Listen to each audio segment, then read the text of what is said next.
এই প্রবল ঝড় বৃষ্টি যার জেরে সিএমআরআই হাসপাতাল চত্বরে যেখানে গাড়িতে গাছ পড়ে আহত হয়েছেন 3 জন, একজনকে ইতিমধ্যে আইসিইউতে ভর্তি করা হয়েছে, 2 জনকে প্রাথমিক চিকিৎসার পর ছেড়েও দেওয়া হয়েছে।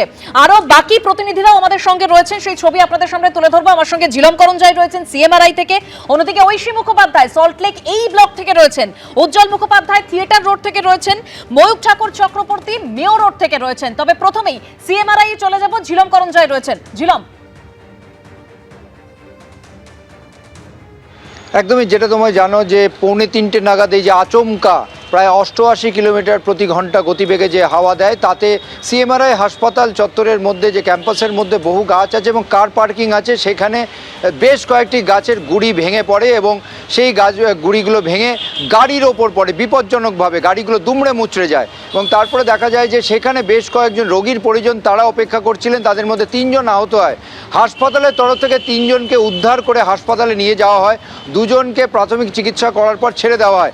একজনের ক্ষেত্রে দেখা যায় 24 বছর বয়সী এক তরুণ, তার মাথায় চোট লেগেছে, তার আঘাত যথেষ্ট গুরুতর, তাকে আইসিইউতে ভর্তি রেখে চিকিৎসা চালানো হচ্ছে। তবে যে গাড়িগুলো দুমড়ে মুচড়ে যায় সেই গাড়িগুলোতে কোনো ড্রাইভার ছিলেন না, যেটা জানা গিয়েছে। তারপরে যে কোনো গাড়ির ক্ষেত্রে যে গাড়ির চালক তারা বিল্ডিংয়ের ভেতরে গিয়েছিলেন রোগীর পরিজনের ক্ষেত্রে, আর কিছু ক্ষেত্রে দেখা গিয়েছে একজনের একটি গাড়ি দুমড়ে মুচড়ে গিয়েছিল, তার চালক স্বয়ং নিজে রোগী ছিলেন, তিনি ভেতরে ডাক্তারের পরামর্শ নিতে গিয়েছিলেন, পরে যখন বেরিয়ে আসেন তখন গাড়ির ওই পরিস্থিতি দেখে। তবে গাড়িগুলোকে ইতিমধ্যে হাসপাতালের তরফ থেকে উদ্যোগ নিয়ে এক্সট্রাক্ট করে বের করে আনা হয়েছে এবং যেগুলো যারা গুরুতর আহত হয়েছিলেন তাদের প্রথমে 2 জন তাদেরকে প্রাথমিক চিকিৎসা করে ছেড়ে দেওয়া হয়েছে, আর আরেকজন যে গুরুতর আহত তাকে আইসিইউতে ভর্তি রেখে চিকিৎসা চালানো হচ্ছে হাসপাতালের তরফ থেকে।